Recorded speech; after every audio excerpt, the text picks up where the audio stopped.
Welcome back to our channel.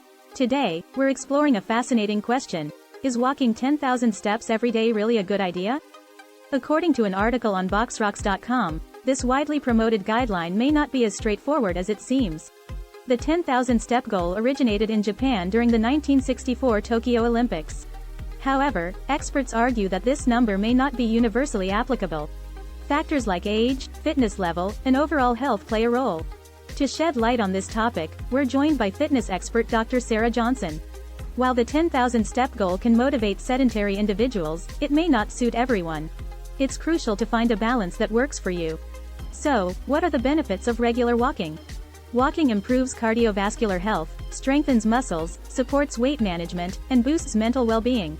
Incorporating walks into your routine, regardless of the step count, can have a positive impact. Remember, it's about finding a sustainable routine. So, let's lace up our shoes and start walking towards a healthier lifestyle. Thanks for watching. Don't forget to like, subscribe, and share. See you next time.